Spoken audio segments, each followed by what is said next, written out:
여러분, 혹시 합법과 불법의 아슬아슬한 경계를 타면서 미국 스포츠 산업 전체를 뒤흔들어 놓은 한 회사의 이야기에 대해 들어보셨나요? 바로 드래프트 킹스에 대한 이야기입니다. 이 숫자 300억 달러.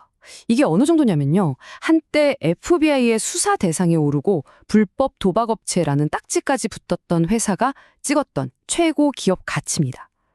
아니 도대체 어떻게 이런 일이 가능했을까요? 오늘 들려드릴 이야기는 정말 모든 걸 담고 있습니다.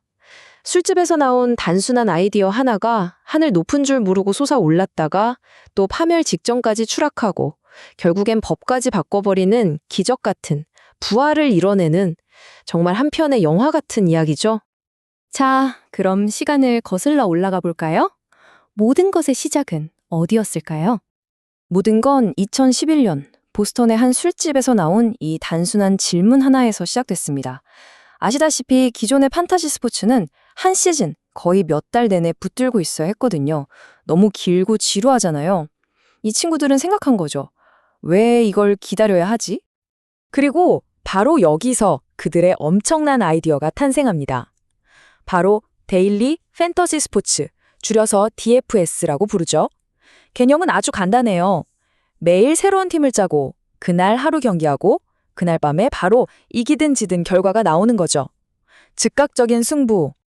이게 기존 방식이랑 얼마나 달랐는지 한번 보세요. 한 번 잘못 뽑은 선수 때문에 몇 달 동안 고통받을 필요가 없어진 거예요. 매일매일이 새로운 시작이고 새로운 우승의 기회인 셈이죠. 이건 정말 중독성이 강했습니다. 누구나 쉽게 시작할 수 있었고요.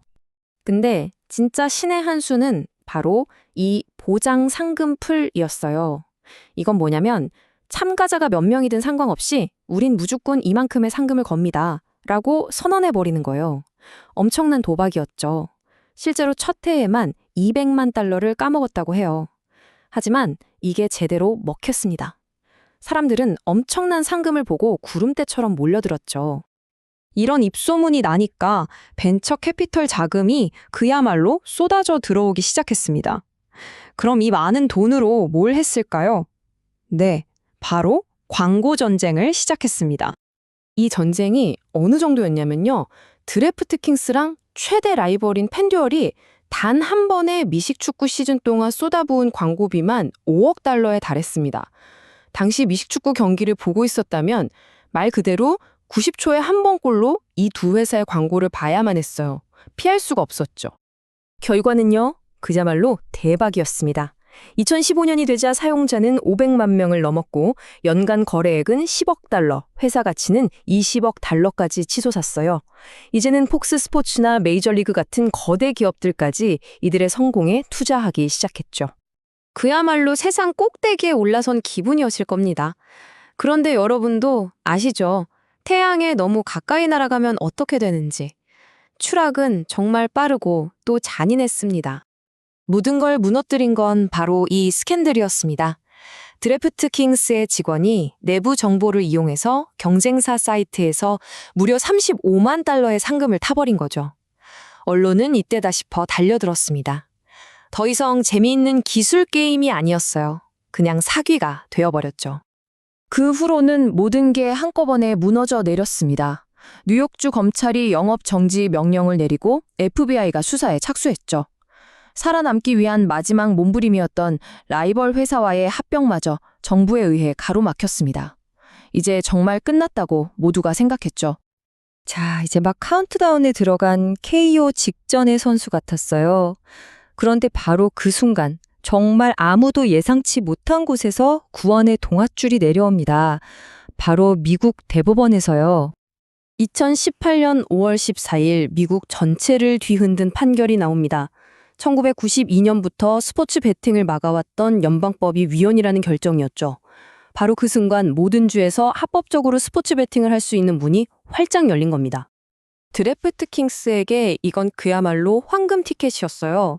그동안 법적으로 좀 애매하고 복잡했던 DFS 시장에서 줄타기를 해왔잖아요. 근데 이제는 훨씬 더 크고 또 간단한 시장으로 뛰어들 수 있게 된 거죠. 바로 누가 이길까에 돈을 거는 진짜 스포츠 베팅 말이에요. 그리고 그들은 정말 빠르게 움직였습니다. 느리고 복잡한 기업 공개 대신에 스펙이라는 말하자면 상장 지름길을 택해서 순식간에 나스닥에 이름을 올렸죠. 새로 열린 헌법의 세계를 가장 먼저 선점하기 위한 정말 영리한 한 수였습니다. 상장 후에 회사는 다시 한번 폭발적으로 성장합니다. 특히 모두가 집에 갇혀 있던 팬데믹 기간 동안에요.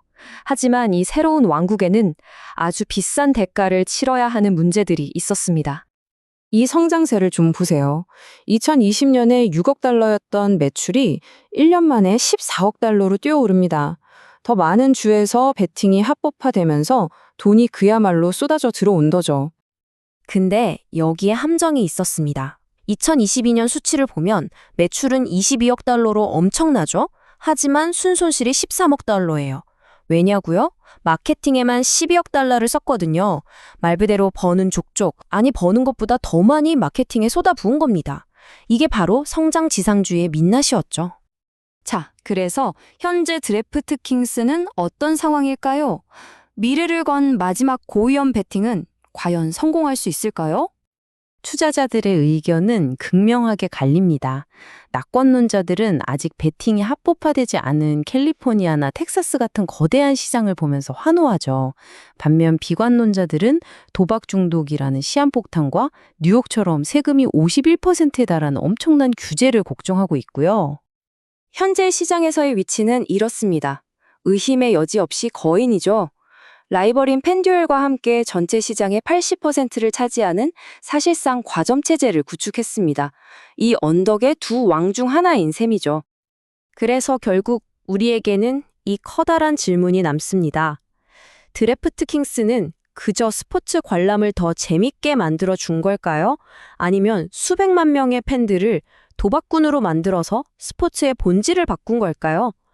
아마 이 질문에 대한 최종 점수는 아직 나오지 않은 것 같습니다.